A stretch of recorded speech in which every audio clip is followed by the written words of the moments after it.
Kim, tatapatan daw si Julian, 2025 calendar girl ng Calabang Liquor brand.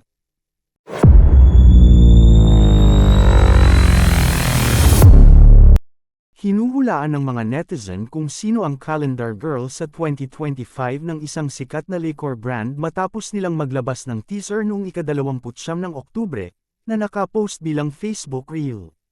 May text caption itong, "Radiant and Captivating." Batay naman sa comment section, ilang mga netizen ang humulang ito ay walang iba kundi ang award-winning Kapamilya star host na si Kim Chiu. Naging basis ng mga netizen ang chin o baba ng pinahuhulaang model. Ang baby ni Poppy Pao yan. Si Mami Kimi yan, chin palang alam na yan ng mga ka-Kim Pao.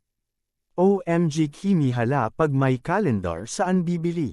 Wow, nasa calendar ka na Kimi, panibagong biyaya na ni Lord. Congratulations Kimi, love you. Pao, anong masasabi mo? Hihihi. Matatandaang si kapuso singer-actress at tinaguriang Asia's Limitless star na si Julian San Jose ang 2025 calendar girl ng Ginebra San Miguel. Ang 2024 calendar girl ng nabanggit na liquor brand ay si Julia Barreto. Wala namang tugon, reaksyon, o pahayag si Kim o ang liquor brand company tungkol dito. Kung si Julian San Jose ang bagong 2025 Ginebra calendar girl, si Kim Chiu naman ang hinuhulaang pambato sa kalendaryo ng isa pang alak. Teaser pa lang ang ipinasilip. As in, likod, mahabang buhok, leeg, at kilikili pa lang ang ipinakita, hula na agad na si Kim Chiu ang bagong Tanduay calendar girl for next year. Kay Kim lang daw bagay ang radiant at captivating caption ng short reels, kaya sigurado ang mga tagahanga ng aktres at ang Kim Pao fans nila ni Paulo Avellino na siya ang Ayla launch before the year ends. Wala naman yatang reklamo ang nasabing nakakalasing na inumin na mabilis na hulaan ang pinahuhulaan nilang 2025 calendar girl.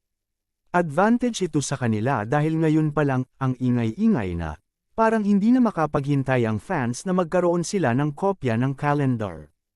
Ang fans ni Kim sa ibang bansa, nagtatanong na kung saan sila makakabili ng calendar na hindi naman ay binebenta, kundi ipamimigay. Ang ibang fans, mapipilitan daw silang bumili ng naturang alak para lang magkaroon ng calendar. Aliw ang mga nababasa naming comment sa pagiging calendar girl ni Kim. Gaya ng kahit daw hindi sila lalaki, magsasabit na sila ng calendar sa kanilang cabinet at sa kanilang bahay.